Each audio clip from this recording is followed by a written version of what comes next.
নমস্কার, আমি দেবশ্রী। আজকে কমিউনিকেশন সিরিজে আরও একটি অতীব সুন্দর এবং ভীষণ ভীষণ রকম ইন্টারেস্টিং পর্ব নিয়ে আপনাদের সামনে হাজির হয়েছি। তাই আপনাদের সকলকে আমাদের পুরো টিম মেম্বারের তরফ থেকে আন্তরিক ধন্যবাদ জানিয়ে আজকের পর্বটি শুরু করছি।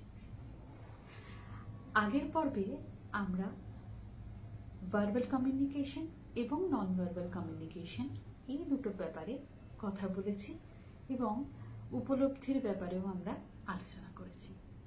তবে আজ আপনাদের ফোকাস আমি আনতে চাইছি আরও একটি অন্য এবং ইন্টারেস্টিং ব্যাপারে। সেটি হলো, যখন আমরা কমিউনিকেশন নিয়ে কথা বলি সেখানে কিন্তু আমাদের ইনওয়ার্ড কমিউনিকেশন এবং আউটওয়ার্ড কমিউনিকেশন এই দুটো ব্যাপারকে ইনক্লুড করা উচিত। মানে হলো, আমরা কিভাবে অন্যের সঙ্গে কথোপকথন করি বা কমিউনিকেট করি, বা সেই সময় সেই মানুষটি কি উপলব্ধি করছে। আবার অন্যদিকে অন্য কোনো একটি মানুষ আমার সাথে কিভাবে কমিউনিকেট করছে এবং আমি সেই মুহূর্তে সেই ব্যাপারটাকে কিভাবে উপলব্ধি করছি।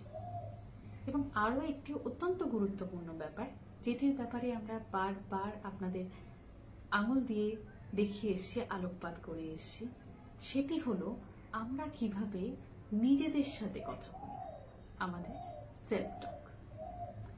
এবার আমাদের আলোচনা পর্বটি আরেক ধাপে গিয়ে নিয়ে যাব। এই যে আমরা কমিউনিকেট করি, একে অপরের সাথে কথোপকথন করি, মনের ভাব প্রকাশ করি কিংবা কোনো বক্তব্য রাখি, সেই সময় কিছু বাধার আমরা সম্মুখীন হই দৈনন্দিন প্রতিনিয়ত জীবনে, আমাদের প্রিয়জনের সাথে, আমাদের পরিবারের সাথে, কলিগের সাথে, বসের সাথে, সবার সাথে। এই বাধাগুলি কি, এই ব্যাপারে আমরা একটু ছোট্ট করে আলোকপাত করব। আর এই বাধা, প্রথম এবং গুরুত্বপূর্ণ এই বাধাটি হলো আমাদের পূর্বধারণা, আমাদের বিশ্বাসের ধারা, আমাদের পক্ষপাতিত্ব। এই পূর্বধারণা বা এই বিশ্বাসের ধারা কিন্তু যে কোনো মানুষের বার্তাকে বা তার বলা যে কোনো কথাকে কখনো বিকৃত করতে পারে, কখনো আবার সুন্দরভাবেও প্রকাশ করতে পারে। বিকৃতের ব্যাপারটাই আমি বেশিভাবে আপনাদের ফোকাস আনার চেষ্টা করছি। যেমন ধরুন, কোনো একটি মানুষকে বোঝার সময় সে কি বলল, সেই ব্যাপারটাতে অনেক সময় আমরা গুরুত্ব দিই না, পূর্ব ধারণা বশত, কিংবা হয়তো কোনো একটা বিশ্বাস আমার মধ্যে রয়ে গেছে, তার কারণেও আমরা কিন্তু অতটা ভেবে দেখি না সামনের জনের কথাটা, কিংবা অনেক সময় স্কিপ করে যায়। অনেক সময় আমাদের হয়তো অন্য কাজে কনসেন্ট্রেশন আছে, তাই মনোযোগ দিয়ে সেই মানুষটার কথাটা শুনলাম না, গুরুত্বটা বুঝলাম না, বা সেও হয়তো অনেক সময় গুরুত্ব দিয়ে তার বক্তব্যটাকে আমার সামনে পেশ করলো না। এরকম অনেক অনেক বাধা। আমি একটা ছোট্ট সিচুয়েশন দিয়ে আপনাদেরকে বোঝানোর চেষ্টা করছি। একটি মা ছেলের মধ্যে সিচুয়েশন। ধরুন, মাটি হয়তো তার বাচ্চাটিকে বললো যে কোনো ঘরটা পরিষ্কার করতে হবে, এইরকম একটা সিচুয়েশন। তো মাটি বাচ্চাটিকে বললো যে আজ বিকেলের মধ্যে ঘরটা একটু পরিষ্কার করে নিলেই ভালো হয়, কাল একজন গেস্ট আসবে সকালে, তো তুমি মেঝেতে যে জামা কাপড়গুলো পরে আছে সেগুলো একটু তুমি ওয়াশিং মেশিনে দিয়ে দাও, মেঝেটা একটু ভালো করে ওয়াইপ করে নাও, কি ভ্যাকিউম করে নাও, বিছানা চাদরটা টান টান করে বিছিয়ে নিও, আর বাকি জামা কাপড় যেগুলো তোমার হ্যাঙ্গারে ঝুলছে সেগুলো আলমারিতে ঢুকিয়ে দাও, ডেস্কটা আর তোমার পড়ার টেবিলটা একটু সুন্দর করে গুছিয়ে নাও, মোটামুটি ঘরটা সুন্দর দেখালেই চলবে বলে মা বেরিয়ে যায়। এবার বাচ্চাটির কথাটা কোন জায়গাটা বাচ্চাটার মনে গাঁথলো দেখুন। বাচ্চাটা হয়তো অমনোযোগী ছিল, সে শুধু মায়ের ওই কথাটাই শুনলো যে মোটামুটি ঘরটা গোছানো দেখালেই, সুন্দর দেখালেই হবে। এবার কি করলো, মোটামুটি ভাবে তার চোখে যেগুলো অগোছালো রাখলো, যেমন ধরুন মেঝেতে জামা কাপড়গুলো পরেছিল সেগুলোকে ওয়াশিং মেশিনে দিয়ে দিল, বাকিগুলো গুছিয়ে কাবার্ডে রাখলো, চাদরটা টান টান করলো, বাকিগুলো কিন্তু রয়ে গেল। যেমন ডেস্কটা সে গোছালো না, টেবিল গোছালো না, ঘরটাও ভ্যাকিউম বা ওয়াইপ করলো না। এবার মা যখন এসে দেখলো তার কথা মতো ঘরটি গোছানো হয়নি, তার প্রত্যাশার অমিল হলো, তার কথাটি গুরুত্ব অতটা দেয়নি তার বাচ্চাটা, তখন তার মা হতাশ হলো এবং রেগে গিয়ে বলল, আমি যে তোমাকে বলে গেলাম ঘরটা গোছাতে, কালকে গেস্ট আসবে, তুমি তো কিছুই গোছালে না, এখনো তো অগোছালো রয়ে গেল। বাচ্চাটি তখন বলল, তুমি কি আমাকে বলেছিলে যে এখনই আমাকে সবকিছু করে নিতে হবে? আমি তো করেছি, আমি তো জামাগুলো তুলে রেখেছি, ডাস্টবিনে দিয়েছি, কাবার্ডে গুছিয়ে রেখেছি। এখানে কি হলো বলুন তো? প্রথম যে জিনিসটার অভাব বা বাধা আমরা বুঝলাম সেটি হচ্ছে সময়ে যে মেনশনটা করে দিয়ে গেছিল তার মা, সেই জায়গাটা একটা বাধা হয়ে দাঁড়ালো। কেন কি, তার মা বলেছিল আজ বিকেলের মধ্যে করবে, কিন্তু সেখানটা হয়তো ফোকাস করেনি বা খুব জোর দিয়ে বলেন যে আজ বিকেলের মধ্যেই তোমাকে করে নিতে হবে, করে নিলেই চলবে, এইভাবে বলেছিল।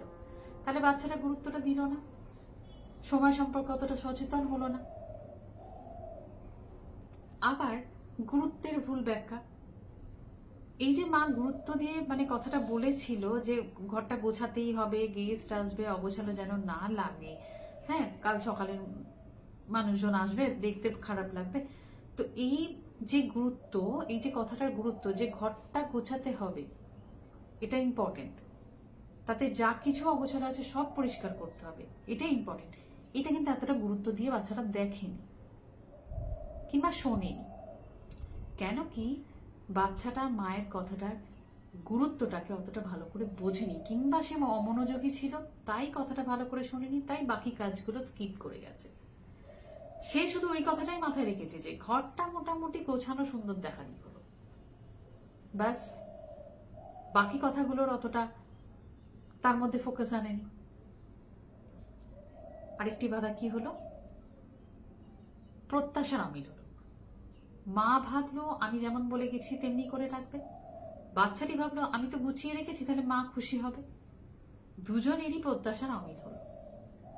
ফলে কি হলো, মা যখন দেখলো আমার নির্দিষ্ট সময়ের মধ্যে ঘরটা গোছানো হয়নি, তার প্রত্যাশার অমিল হলো, সে হতাশ হলো। বাচ্চাটিও ভাবলো আমি মায়ের মনটা ভালো করতে পারলাম না, আমাকে তো মা যা বলেছিল তাই করলাম, তা সত্ত্বেও মা খুশি হলো না, দুজনেরই হতাশার অমিল হলো। তাহলে বুঝতে পারছেন তো, এই ছোট্ট ছোট্ট ব্যাপারগুলো কিভাবে আমাদের একে অপরের সাথে কথোপকথনের সময় আমাদের বা তার মনোভাবটিকে কার্যকর রূপে বুঝতে কিভাবে আমাদের অসুবিধায় ফেলে, কিংবা সেটাকে ঠিকঠাক ভাবে পরিবেশন করতে আমাদের কিভাবে সমস্যায় ফেলে। আমরা বুঝতেই পারি না যে আমাদের কথোপকথনের মধ্যে কিংবা আমার বলার কথাটির মধ্যে কি এমন প্রবলেম হয়ে গেল যেটা আমি ঠিকঠাক বোঝাতে পারলাম না বা অপরপক্ষের মানুষটা বুঝতে পারলাম না। তাই জন্যেই যদি আমরা সবাই মিলে এই কমিউনিকেশন ব্যারিয়ার্স বা বাধাগুলোর প্রতি যদি একটু সচেতন হয়ে যাই, তাহলেই কিন্তু আমরা একে অপরের সঙ্গে একটি সুসম্পর্ক বজায় রাখতে পারবো এবং এই কমিউনিকেশনের বাধাগুলোকে উতরাতে পারবো। আশা করব যে আপনাদের সবাইকে আমি ভীষণ ভালোভাবে আমার বক্তব্যটি বোঝাতে পেরেছি। সবাই আমাকে জানাবেন কিন্তু আপনাদের কোন জায়গাটা ভালো লাগলো এবং কোন জায়গাটা আপনাদের বুঝতে অসুবিধা হলো। আজকের মতো এটুকুই, ধন্যবাদ।